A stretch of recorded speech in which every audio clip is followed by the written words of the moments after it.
Hello and welcome to my channel. This is Lucy of Warrior Goddess, and today we're going to be talking about grief and loss and how to deal with grief, how to get through grief, and many of us have already experienced some type of grief in our lifetime if we're adults. So if you're new to my channel, please hit that red subscribe button and tap the bell.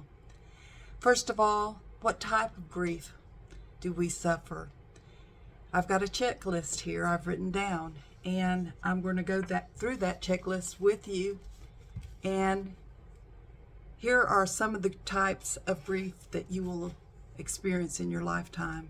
Death of someone you care about, divorce or separation, moving or changing schools, other family conflict, loss of friendship, death or loss of a pet, parents fighting, an absent parent. You might be had been raised by only one parent, loss of other relationships, major injury, major illness, violence in your marriage, or violence in a relationship, miscarriage or other pregnancy problems, broken trust or betrayal from someone that you're very close to, loss of your dreams, separation from loved ones. I think I said loss of a pet, and if I didn't, I'm saying it now. So what are some of the common responses to this? Many times when you are grieving, some people will go in total denial. They will, because they're so shocked, they will just go into denial. Then others, which normal responses is sadness, depression, crying. And it's okay to feel these things and feel them deeply, and it's okay to cry. But there has to come a time that if you're crying all day long and it's making you so sick that you should seek professional help. Now, I said sadness and crying. I'm looking at my checklist here. You'll have fear and anxiety.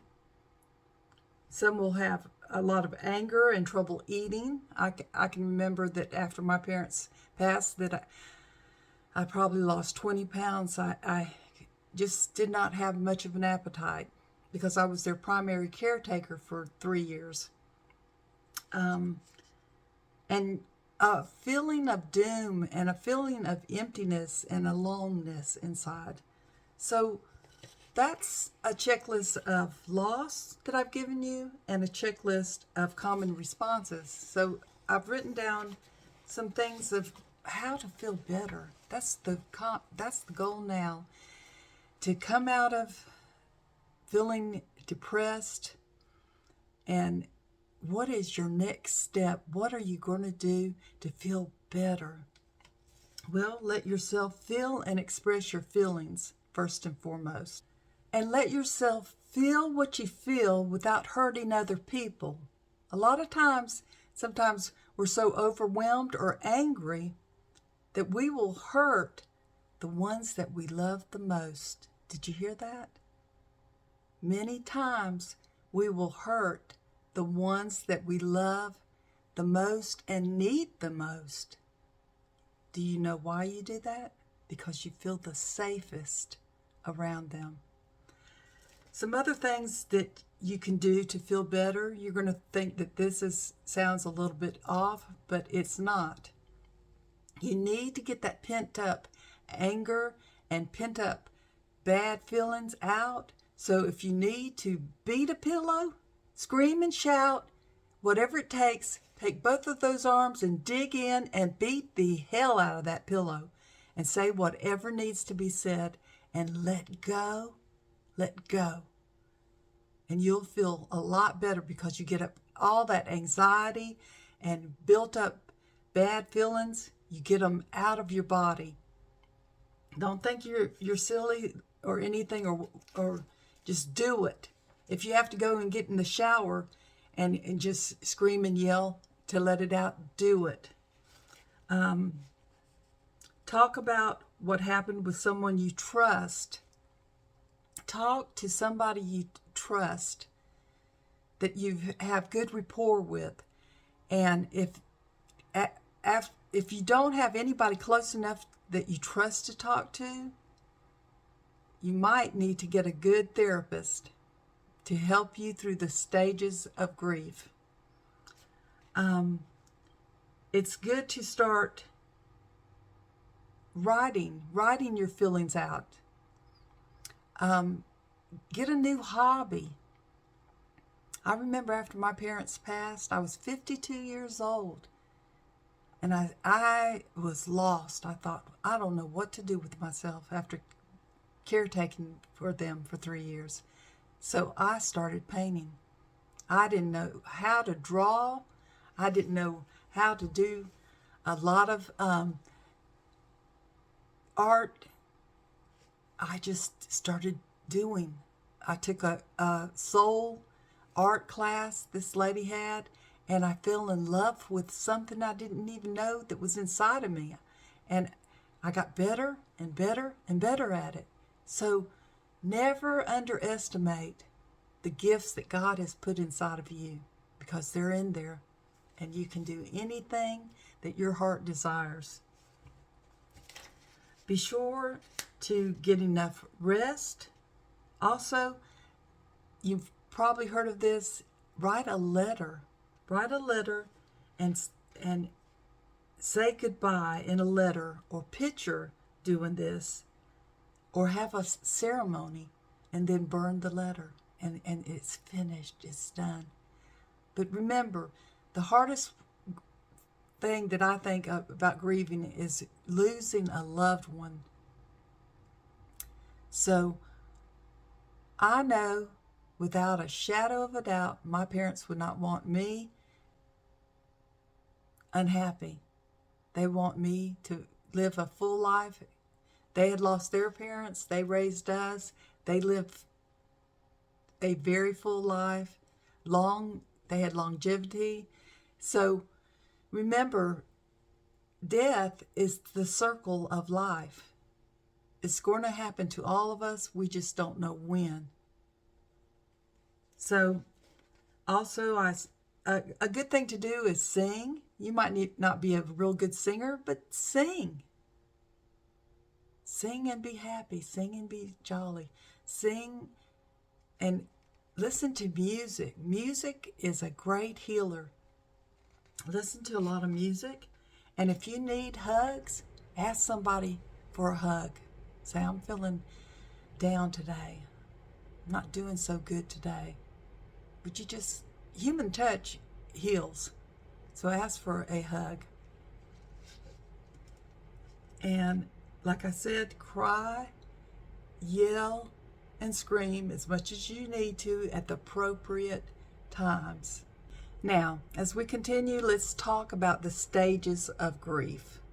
Now, I've written all this down, so when I look down, that's what I'm doing, is remembering what all I wrote down. Number 1, denial and shock. That feeling of no, not me. Shock and denial are initial responses to news of loss. There may be physical shock, symptoms such as feeling like you can't breathe deeply enough, feeling dizzy, or needing to sit down. Denial can include knowing that the news is true, but feeling numb or empty. Remember I said you're feeling numb or empty, or feeling like the whole thing is a dream and wondering when you'll wake up. It can also include a total refusal to believe the news, insisting that the person who gave the news is lying or mistaken, or that it's a bad joke. This stage can last anywhere from 10 seconds to several years. it depends on the loss. You know, if you lose somebody to death and they're not there no more, you know that they have left this earth and went to a better place. If you're a believer, you know that they have left the universe and they are now in heaven with King Jesus. But other things, there's things that you can get numb about and get in denial about and just stay in those states of mindsets. Like you could have got fired from a job and you think in your mind, I should have never been fired from that job. You might have worked there 3 or 4 years. You might have worked there 20 years. You're about to retire and they just give you the shaft. So you're in shock, and then you might go into denial for many, many, many years. So I want you to get in touch with yourself and work through it with somebody that's a professional, so you do not stay stuck in that denial state, because bad things happen to good people. It's not your fault that the economy can cause this loss of job. There's many, many things that can cause a loss of job. Then there's another state and stage of grief that one can go in. It's called the anger flood of feelings. Why me? After the first wave of shock or denial comes a flood of feelings, usually either intense anger or intense pain. It can include crying, sobbing, and wailing, or an outburst of rage, such as yelling, screaming, breaking things, etc. It can also be a combination of both, often starting with anger and progressing into the pain, since pain is under anger. Pain, when you're feeling so much remorse and pain inside of you, it's right up under pushing that anger out. This can happen only once, or it can repeat a number of times in the days or weeks following the loss. If feelings are suppressed during this stage, they can surface in other ways, such as headaches, migraines, sore throats, stomach or intestinal problems, or worsening of allergies or asthma. You may also feel like sleeping all the time or be unable to eat. Okay, then the third stage is pleading or bargaining. You might start bargaining with God, saying things like, please, Lord, please, God, don't take him or her from me. Take me. Many people do this. Or you might say, I promise I'll never, let me see what I wrote down here. Got so many notes. Never ask for anything again. Please just take me instead of him or her. I don't need to live, but spare him or her. This can be intensely painful stage, although usually brief, and you may find yourself circling back to denial or to another flood of feelings. So that is number 3, stage 3. Number 4 is depression. This is the stage that is so long and dark. It's a dark and long tunnel. And you think in your mind that you'll never see the light again at the end of the tunnel. But my friend, I promise you, you will. And you wonder if you'll ever get better. Or will I ever be able to pick myself up off the floor and move forward in my life? Everything looks bleak. You may have periods of crying and raging. This is the time when many people seek counseling so they can get some closure regarding the loss, and when asking for support from trusted friends and family members, it's very crucial. So if you're in a very bad depressive state, this is the time to seek professional help. Don't let yourself get further and further down. It's okay. It's okay to seek professional help. It's okay to tell family members, I'm not doing well.